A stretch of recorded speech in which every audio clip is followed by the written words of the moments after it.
Are you concerned? Terrible concern for the children, because what you do now can not only affect for a very long time, but it can take a very long time to undo. So, what is one thing for all the white people out there that you wish that they understood about Black experience? That we are human, and the way that we have been treated for centuries is so damaging that it's almost like it's not impossible to recover from, but the amount of work that we have to put into ourselves to heal that, to heal something that we didn't even go through, is unacceptable, for us to come so far in just the way of living with technology, with the advancements of life as a whole, for sometimes for white people to revert back to like caveman experiences. You know what I mean? Like rolling down the road with your freaking Trump stickers and your Trump flags and like making Black people feel unwanted, like talking about deportation. Like, right. This is inhumane. You know what I mean? This is a plot of land. Like, who gets to say that who can reside here? Mm-hmm. You know what I mean? Who, and just for whites to understand that, like, we also don't really want your sympathy. We just want you to like leave us be. You know what I mean? Like, if you're going to help, then help, and help from like a generosity standpoint, not because you have something to gain or profit off of the Blackness of someone. You know what I mean? The cool points you get, and that, yeah, like just treat us as human and humane, or don't at all. Mm-hmm. Like I can't get behind constantly wanting to like pretty much erase for who they are. Like, you know what I mean? Like, it's really just a matter of melanin in your skin. Like, and I think that people have such a small mind. And again, like that hatred is also instilled into them for generations. You know what I mean? And, I think that it's great to be involved in the community. I think that it's great to want to help and to do that. But it's like, there's also a level that, again, you'll never really understand. Mm-hmm. And so when you don't understand, I don't need you to like give me some like sob, like sympathetic, like, oh, I'm so sorry for you. Like, how about instead of saying sorry, how about you stand up for me when I'm not in the room? How about you make the little changes that'll build to big changes? You know what I mean? Like, support Black artists, support Black people in general. Like, don't then therefore go and steal their ideas and make it your own and profit off of it. Mm-hmm. So white people should just treat us humanely or leave us alone. Good stuff. Yeah. Leave us the hell alone. You mentioned some political stuff. Very little bit. Very little political. So kind of taking away a bit of the politics and just talking about our leaders. Okay. Right? When I was in college, one of my best friends, Mohammed. Okay. He was from Saudi Arabia. Okay. If you see this, Mohammed, I love you, dude. I miss our talks. I really do. Talks like this. When Trump was first elected, in that time frame, before and post, yep, he experienced more prejudice, racism. Your friend. Mm-hmm. Okay, I thought you meant Trump, and I was like, how? How? Okay. Yeah, because now you feel like you got somebody who supports your bullshit beliefs and your radical acting. Mm-hmm. And so, yeah. And it's that effect of who we put into office, yep, or who we elect. That affects our public discourse and what is socially acceptable. Mm-hmm. Are you concerned about that? Terribly. More so concerned for like how it affects like the children, you know, because what you do now, what you put into play now can not only affect for a very long time, but it can take a very long time to undo or to change what you put into office. And so, you know, everybody loved Obama. All the white people loved Obama. Everybody loved Obama. And now it's like the same white people who loved Obama is fucking voting for Trump. I can never relate that. I don't understand. I think that they should have been more careful, especially all those white women who voted for Trump, because he's doing stuff that's going to negatively affect not only you, but your daughters. I don't think Trump won on a political campaign. I think he won on a cultural campaign. Popularity. Because idiots. Literally, like, he was like a celebrity in so many words. You know what I mean? Like, he had no political background. He has several cases with young girls, like the youngest being like 11. And so it's like, you're going to put someone to run the country and you have an 11-year-old daughter, or you might become pregnant, or you have granddaughters, or whatever the case may be. And it's like, you guys are filthy. I don't know what your reason was, because again, I'm not like super into politics like that. My boyfriend, on the other hand, seeing it every morning.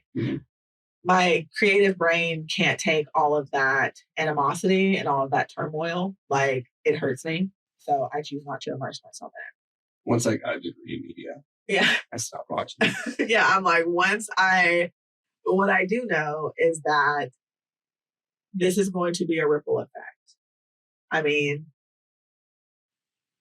he was literally trying to build a wall. Literally. And I think partly succeeded at one point, from what I understand, right? Like, there was like border and there was like some stuff going on. And I'm shocked at the Black people who voted for Trump. Let's talk about that. Okay. Let's talk about the Black culture voting for someone who is like obviously a racist. Like, hi, Bluey. All the Latinos, all the, you know, people that he's trying to deport, making up that huge number of people who voted for him. I think a lot of it, I really feel this way, is so much on cultural values. I mean, maybe. Or just the fact that it's like, you know, you're kind of like, what's that saying? You're like jumping on that train, you know, the bandwagon. You know what I mean? Like, he literally is up there, like, get into all your heads, and like, you have no idea what this man is doing. Like, it's scary to even try to process what can happen to our country and to just Black women and like all the people that quote unquote don't belong here. You know what I mean? Like, this is going to be an absolute shit show. And it's just mind blowing that for me, I don't care what color you are, it's the women who voted for Trump that was the most concerning for me. Interesting. Yeah, because he literally said on national TV, just grab her by the pussy. You know, I don't understand how you can support someone like that. You know, and again, maybe that goes back to your own traumas. You know, to where all the men in your life that were in power were sexually abusive or sexually explicit, or that's how they ran their lives. That's what you're used to, you know? But again, that doesn't make it okay. And in the back of your mind, you have to know that as a little girl, that doesn't make you feel safe. You know what I mean? And we're now putting someone into control, and none of us are safe anymore. None of us. Like, he's selfish. He is working for himself. So it's like, it's going to affect all of us one way or another. You know what I mean? Because like, all the farmers, when you don't have people to work your farm, right? Because y'all don't want to get out there and work it. And then are the children that you raise, we won't even have electricians and plumbers in a matter of 5 years. You know, like, people are all on social media. Like, they're like driving into this, like, no one really has actual skills. The power of public discourse. Yeah. It really can make or break someone. And just the rallying and like just how he was so crazy on Twitter. Like, this is the leader of our country talking like this. Like this, that makes me a little uncertain, personally. The term rallying, when you said that, given the context of our conversation with race, do you associate, for example, the Trump rallies with, for example, congregations in the past? Right. You know what I'm getting at? Yeah. Like, I mean, congregations in the past of racists. I'm not really a violent person. Yeah. You know, like I'm not the person that's going to be at the protest. Mm-hmm. I'm sorry. I love to support a cause, but I also feel like I can support a cause in a different way. Mm-hmm. You know, like I feel like there's frontline people and then there's not. And so I think that a lot of the rallies, they're not really rallies, but a lot of the meetings and like the public appearances that he made were always like super rowdy and just like aggressive. I mean, that thing that happened. It was someone's party. Yeah. And I'm just like, okay, well, what are we talking about here? You know, like he's getting everybody revved up. Everybody's high on caffeine and everybody's revved up out in the freaking parking lot. It's like, then they go and take that to their town and they treat people poorly in their town. They display racism in their environments. And it's like, you're literally just poison, just like scattering out like a bunch of fire ants. And that's terrible. You have children who watch this on TV. You're not a good role model. The person who's running the country should be a good role model. Like people be like, oh, I want to be like the president. That's what their like kindergarten dream is when they want to grow up. They want to be an astronaut, a president, whatever the case may be. And it's like, you want to be like Donald Trump. That's what you want to be like. That doesn't give me much faith. Do you think that, or not do you think, do you know if like the common perception of those Trump signs, the symbols, colors, what have you, are those perceived as racist? I think that it screams white American, you know, and like, it's just, when I see it, it just gives me like bold and aggressive. I really could not believe it. I was in the gym like during the election and I looked down and the guy on the bottom floor literally has "Make America Great Again" on his hat. I accidentally spilled my water down on him. So it had a literal, it was on purpose. Physical. Oh, okay. I'm like, I definitely spilled my water on that guy. It's fine. Those are for all my ancestors. But it's like, it's so proud. Right. And it's like, I don't understand what you're proud of. What can you say about that man that makes you proud? What about that man makes you think that he's going to make everything great again? Right. And what is great again? Yeah. What even is great? What is his great? His great seems like deporting everyone and taking away women's rights. It's an interesting slogan because it makes you think of the past, right? Yeah. Well, that's pretty subjective on the person, right? When things were great. Yeah. And if you're talking about great whenever the white people were in control, which is what it makes it seem like, you know, white people are running things, they have control, they can dictate, and like, I don't think that's smart. And I just literally, every time I see somebody supporting that or like driving down the street, you know what I mean? I'm just like, what is your reason for voting for him? Like, what makes you like him? I'm curious. Obviously, I'm literally just curious. Because I would love to see what people say. I'm most interested in Google. I'm thinking. Like, why people like Donald Trump. I've heard some people say, because he's unapologetically himself. Yeah. What? He's a terrible person. He literally has cases against him for sexual assault on children. The abortion is a big one. I think he symbolizes he has associated old-time values, like family values. Oh. Again, the anti-abortion. Things like that. Why do we need? I don't understand what's his reason for wanting to ban abortions. Why? That's an honest question. Yeah, again, I'm really not into politics, so I'm like, I don't understand because when I think of the positive side of abortion, right?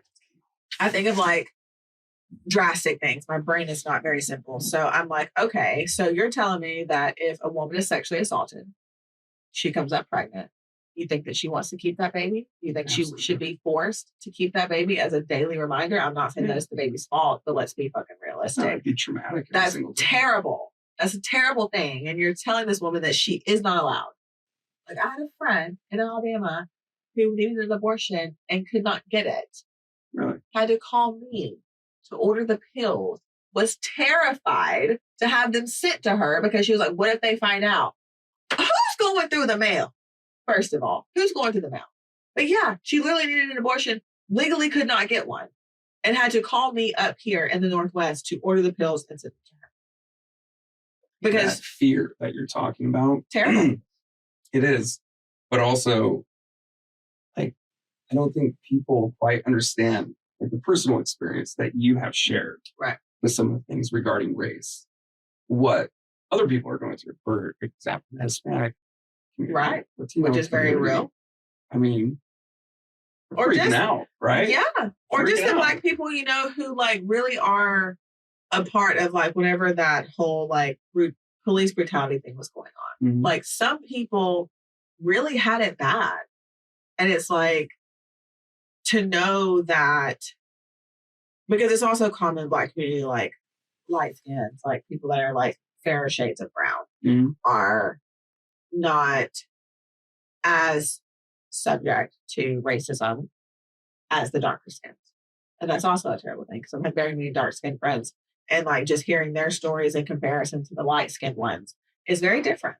Mm-hmm. You know what I mean? Like it's almost like you're like one of the lucky ones. And it's like, that's terrible, you know, to know that the darker that you are, the worse that you get it.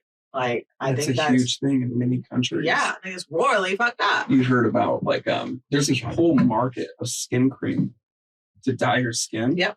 Huge market. Michael Jackson. Yeah. You know, like crazy what the white population will literally get into your brain and do. Mm-hmm. And it's like, again, not all are the same, but there is a sickness and a poison that is amongst us. And so many people are freely drinking it and they don't even understand like at all what's going on and what effects it has. Because I'm always like about trying to like leave behind something that can make a difference to someone who's coming after you. And so it's like, we're not leaving anything very good for the people that are coming after us.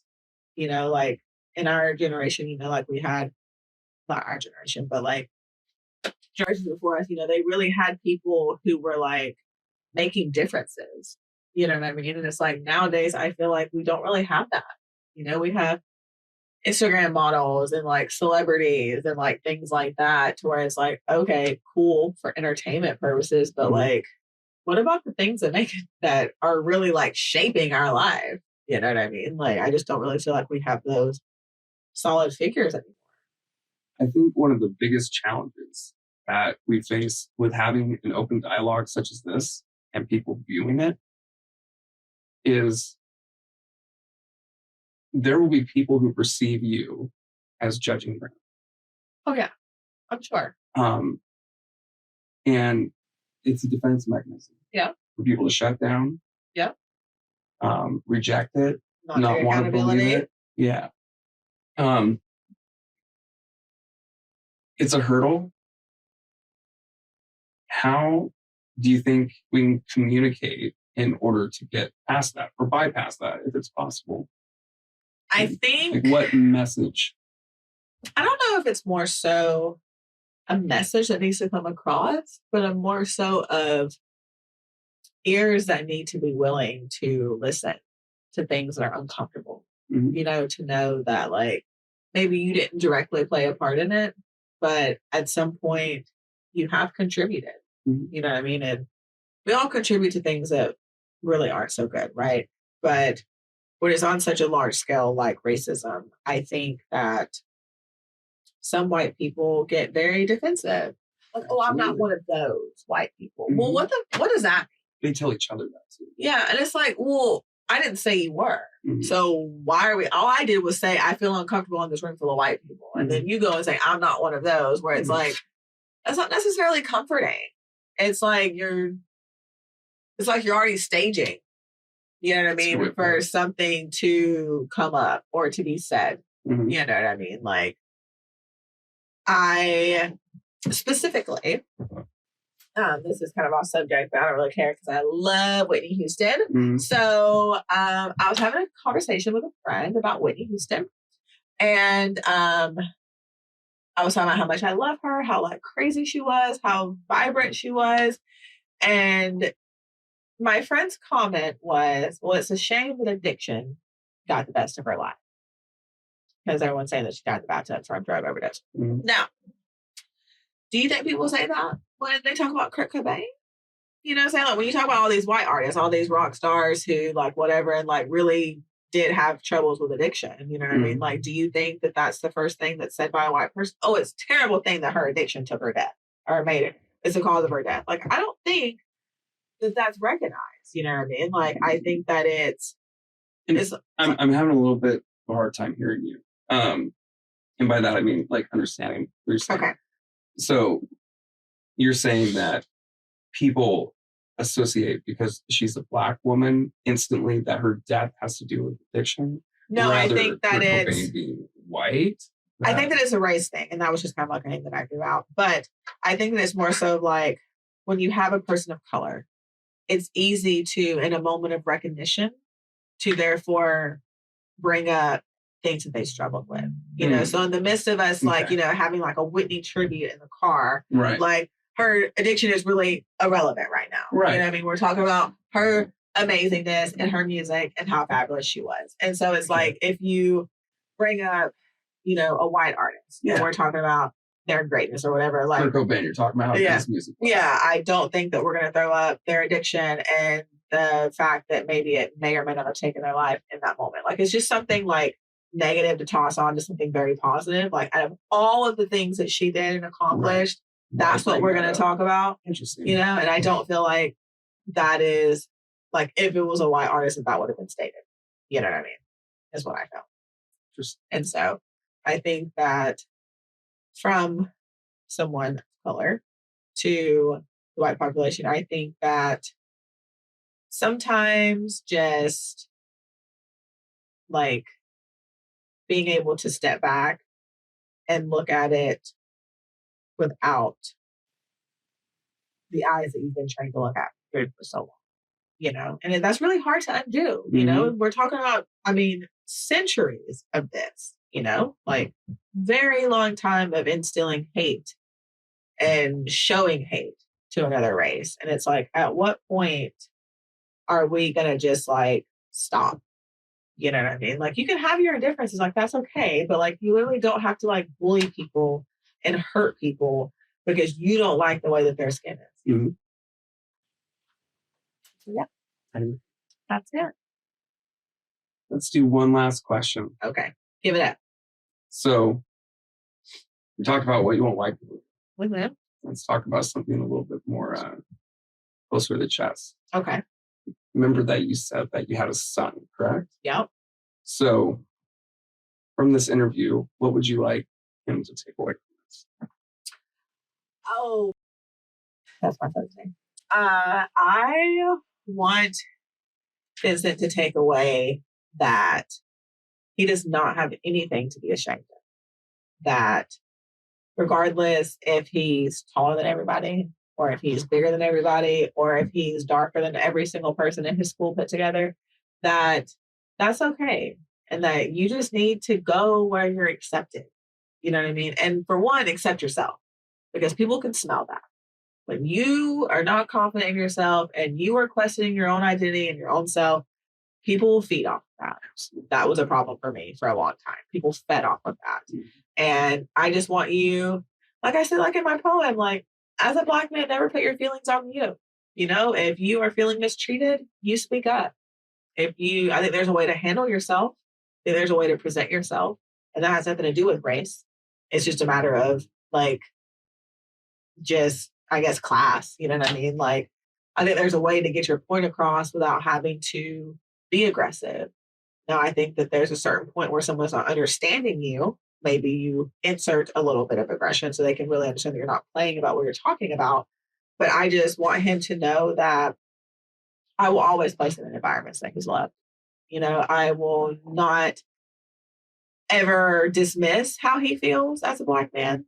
I want him to know that therapy is healthy, to talk about all the things that you may not be okay to talk about with other people, and that it's okay to have emotions, because so often Black men feel like they don't have space and room for their emotions. And then that ends up bottling up. And now we're angry. And again, we're doing aggressive things and acting out of character when it's really like, I'm just sad because everyone seems like they hate me, And so if we can just have more spaces for that to be talked about. And I want him to know that his mom will do about whatever to protect him, but also for him to know that that stuff is going to be said, and that you can defend yourself. You can, if you respond if you want to, but a lot of times the greatest response is no response. Because again, like if you have a parasite, you keep feeding it, it's going to keep eating. Mm-hmm. So if you cut off supply, that person can no longer affect you. And they'll probably go on to bother the next person. And hopefully you've influenced that person to stand up for themselves. Because I just don't want him to ever feel like he's got to like not defend himself, because he's going to be looked at as like the angry Black kid. You know what I mean? That happened to my partner, his son. You know what I mean? This kid was picking at him, and the kid is like 6'3". He's like 15. And so he defended himself. And now he's the bad guy. He's the one in the principal's office. And it's like, well, you're only not doing that because the kid's literally like 5'2" and white. Mm-hmm. I'm 6'3" and Black. So like, obviously I'm the aggressor, but he's the one that started it. You know what I mean? It's like, I just think there should be equality there. You know what I mean? The aggressor should be penalized, not the person who's responding to the aggression. You know what I mean? So just want to know that he's got my okay to defend himself. Awesome. Yeah. Is there anything that you'd like to add, ask me before we go? No, not really. Really. As far as adding, I would like to ask you, like, how, as a white male, like, how is it trying to support like anti-racism? Like, do you get a lot of pushback from the Black community? Are you like, is your help like accepted? Is it understood? Or, because sometimes it can be hard to accept or like, associate. Are you talking about like, are my actions accepted by the Black community or with the white community? No. So like, do you feel comfortable as a white man, like speaking about race? And like, because a lot of times some people just automatically assume, like one is like the rest, right? So like, do you get that a lot? Like, if you're in a room and you're, like you said, one of your really good friends in college was from Saudi Arabia. You know what I mean? Like, when you're in spaces like that or in spaces like this with me, like, does it ever get uncomfortable? Again, it is often who we are around. Yeah, I think so too. If I am surrounded by people that I know don't adopt my beliefs, my message that I have will be tailored in a manner that can be heard and understand, but in a slighter way than one that is very, very direct and obtuse. Okay. And there is a reason behind that. For me, I feel that there is more of a likelihood to be heard in that subtle message and make more of an impact than the outward obtuse action. Right. I agree. Yeah. I agree. It's just like, because I know that sometimes, like, it's kind of like a dog or like a person or anyone that's been abused for so long. Like if you go and try to, like have a conversation or like touch on a subject, like sometimes because of the abuse, like some people aren't so open, and so that could make someone who really is trying to do a good thing, like just kind of like shy away, not from the whole thing as a whole, but like just specifically like, okay, well, clearly not really feeling my vibe over here. So I'm just going to like pass it along. I just didn't know if that was like a common thing of when you ask people to talk about race, especially when they're the opposite race. Like, are they open to it to like share their message, or are they more so like don't want nothing to do with it? So the example I just gave is my personal experience. If I were to speak on a more like generalized level of just like white people, yeah, who, you got one who may be more, progressive, right? You got the other that is not. They, in my opinion, stay separate. Okay. They congregate together. People with similar beliefs, usually associate themselves with similar beliefs. Right. We recently had Thanksgiving, right? Oh, what a great holiday! Were there any topics not discussed due to wanting to keep the peace? Not really. So I went to my boyfriend's house for Maybe Thanksgiving. our families are. My family is back home is very small, but like here, no. Like, and every Black Thanksgiving I've been to has been like, we're focusing on right now. Like, we're not talking about anything that's not happening right now in this room. We're laughing, we're eating, we're cooking, and it's really just a day to like celebrate family. Like that's probably the day that I see the most love. Interesting. And I love that because like, we can leave politics to like Friday or Wednesday or never, whatever comes first. But there wasn't really any topics that weren't discussed. Everyone was also very much older than me. Very much older. Like in our 70s. Well, maybe it's a cultural thing. Maybe. Oh, yeah, because that's why people love to sit around the table and talk politics. Yeah. Oh, God, I hate it. Because I have not experienced a Thanksgiving where politics has not come Shut up. That's terrible. Yeah. We'll have to invite you out next year. All right. Because that's terrible. Yeah. That is awful. Like, that is something I hate that subject anyway. Mm-hmm. I know that it's relevant and that we need to know certain things. Right. But like, especially with the election being prior to Thanksgiving, I can only imagine how like heated white households are, especially around that time. God, you guys really sit around talking about politics off the turkey? Politics is always going. God, that's awful. I think people shut it off, maybe a little bit here and there, but there's always that voice in the back of the head. God. And you always know if you're the majority or not, right? Especially when someone drinks. Yes. That's really when it comes out. Right. And people get rowdy, very passionate, very angry.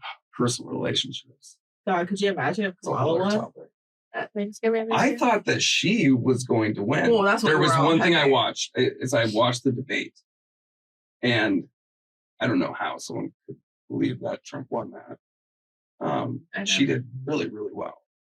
That's crazy, she won the debate, in my opinion. Right? Isn't that crazy? I mean, he literally said he wasn't going to debate her again. Like, do you really think that's, not because she fucking won that? Yeah. But imagine the conversations that would have happened if she won presidency. Right. At all of the white Thanksgivings this year. Mm-hmm. Imagine. I bet everyone had nothing to say. That'd have been crazy. I think that a future conversation we can have is on the experience of Black women, specifically in this space. Yeah, it's been interesting. I think that's a whole other dynamic. It is. And I think it's a whole other dynamic also due to a recent conversation I had with a man on the street that I call nameless. Yeah. I never got his name. And he mentioned, and I'll paraphrase, but basically having a resentment against Black women as a Black man. Yeah. And that happens. And that is when they go and say that's why they're marrying white women, because they listen and they're not as loud and they respect and they're quiet and they just submit easily. And I've heard that a lot. I'm very passionate about that subject, actually. Okay. All the cameras, I think, are probably just about dead. At least those two. So we'll have to do it again. Yeah, that'll be a very important subject. Okay. Definitely. Okay. Absolutely. Awesome. Well, today was fun. It was fun. Good. Thank you so much. Yeah, of course. Thank you so much for having me. Awesome. Hello, I'm dedicated to delivering the best product possible, and your support helps make it happen. Here's how you can help. Become a patron on Patreon. Your contributions help cover essential costs like audio and video production software, streaming services, guest travel expenses, and even electricity to keep everything running. You can support via GoFundMe if you'd like to directly support upgrades. I've created a GoFundMe campaign.